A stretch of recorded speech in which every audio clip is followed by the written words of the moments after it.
예, 반갑습니다. 이거다 피싱TV입니다.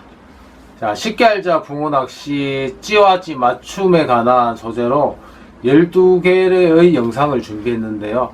오늘은 그 마지막 시간입니다. 찌올림과 입질 표현에 가장 영향을 끼치는 것이 무엇이냐에 대한 이야기로 찌와 찌 맞춤 편 코너를 마무리 지으려고 합니다. 자, 찌올림과 입질 표현에 앞서 1편부터 12편까지의 영상이 모두 영향을 끼치는 것이 사실입니다. 어떻게 찌 맞춤을 하느냐, 또는 어떠한 소재의 찌를 선택을 하느냐, 어떠한 몸통 형태를 선택하느냐, 어떠한 찌 길이를 사용하느냐 등등 모든 요소들이 찌올림과 입질 표현에 영향을 끼치지만은요, 앞서 이야기했던 것보다 더 영향을 끼치는 것은 바로 붕어의 먹이 치위 과정입니다. 그리고 하나를 더 이야기하자면요, 채비인데요. 자기의 채비가 최종 봉돌이 바닥에 닿느냐, 아니면 최종 봉돌이 약간 떠 있는 상태에서 두 바늘이 긴 목줄로 슬로프를 지느냐, 아니면은 바늘 모두가 이게 물 위에 떠 있는 중층 채비가 되느냐에 따라서 찌는 올라오고 내려가는, 그러니까 입질 표현에 영향을 많이 미치는 것이 채비이고요. 그리고 같은 채비를 사용한다 하더라도요, 찌 맞춤과 찌의 형태와 소재, 길이 이러한 것보다 영향을 더 끼치는 것이 바로 붕어의 먹이 치위 과정입니다. 제가 20살 때요, 자전거 하나 끌고 이 금호 강변을 이래 누볐는데요. 그때 제 기억으로는 일생에 있어서 가장 많은 붕어 마리수를 기록했던 것 같습니다.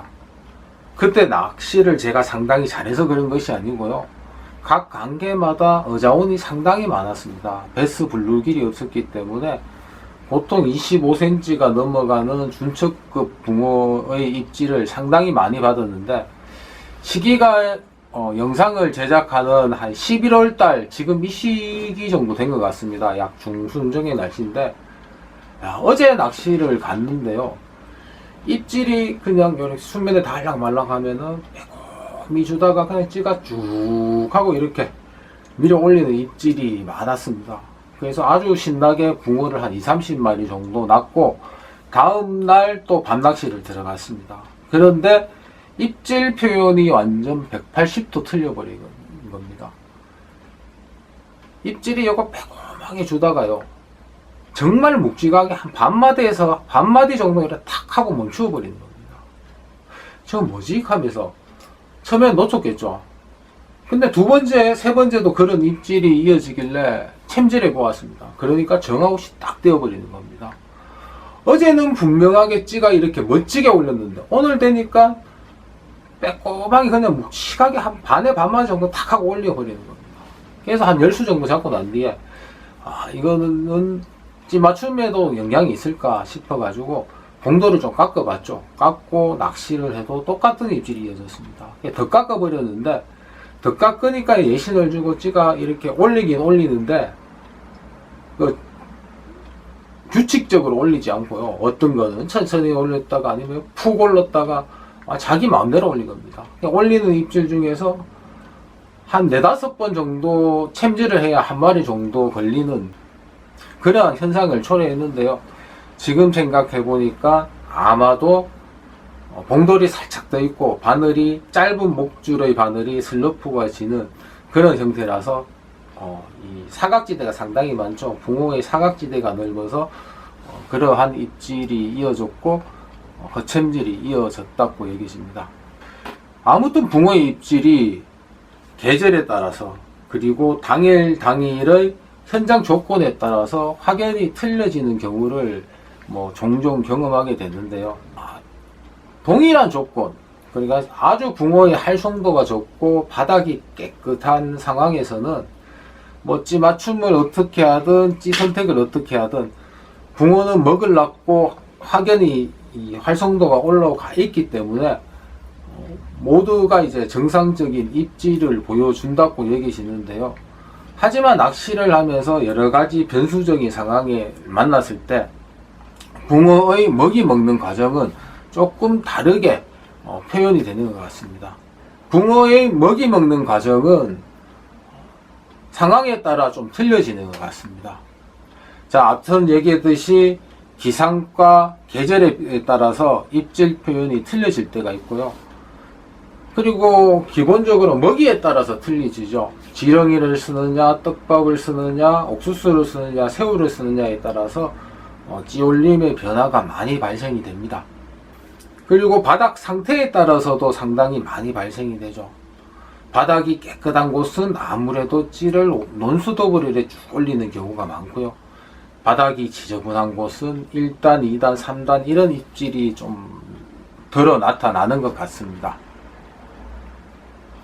또한 바닥 경사도에 따라서도 많이 나타나는데,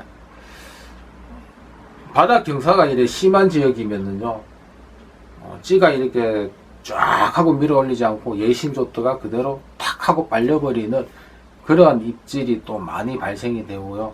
그리고 수심이 얕은 지역에서는 정상적으로 밀어 올리는 입질도 많이 나타나지만 그것보다는 옆으로 찌가 스르륵 이렇게 기는 입질이라고 표현하죠. 이러한 입질에 대물붕어들의 만남이 간혹 있었던 것도 사실입니다.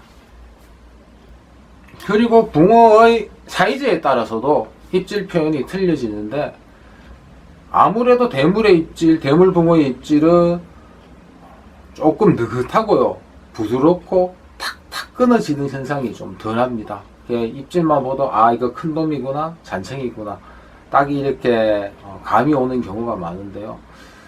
저수지마다 좀 틀리지만은 준척급들까지는 찌를 아주 멋지게 쭉 밀어 올리는데 월척이 넘어서면은 예신 주고 바로 대를 차고 나가버리는 그러한 저수지들도 있고요.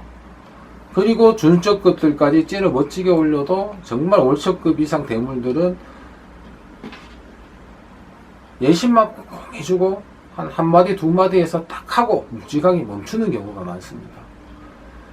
자, 오늘의 하고 싶은 이야기는요, 찌맞춤과 찌의 선택 중요합니다. 근데 입질 표현에 더 영향을 끼치는 것은 붕어가 먹이를 어떻게 먹느냐, 그 먹는 방법은요, 여러 가지 복합적인 상황에서 틀려진다는 겁니다. 붕어의 먹이 치위 과정은요, 일률적으로 정해져 있지 않습니다. 상황에 따라서 먹는 방법을 달리 하니까 우리가 찌맞춤과 채비 선택보다 더 빨리 파악해야 되는 것은, 이 낚시터에서는 어떻게 붕어가 먹이 치위 과정을 가지느냐를 먼저 파악을 해야 되고요. 그리고 그런 과정을 파악을 하면은 자신이 자주 가는 낚시 패턴이 생기게 됩니다. 나는 이러한 저수지를 좋아해, 이러한 낚시터를 좋아해, 이러한 자기만의 개성이 생기게 되고, 그 개성에 따라서 찌맞춤을 하고 찌의 선택을 하면은 가장 이제 이상적인 자기만의 입지 올림과 입질 표현을 구경할 수 있을 것 같습니다. 그것이 오늘의 결론인 것 같고요. 자, 오늘 이 영상을 끝으로 찌와 찌맞춤에 관한 영상을 마치도록 하겠습니다. 다음에는 또 어떠한 소재로 이야기를 할지 고민을 해보고요. 또 쉽게 알자 붕어 낚시 시리즈를 이어가도록 하겠습니다. 예, 오늘은 여기까지 하겠습니다. 예, 감사합니다.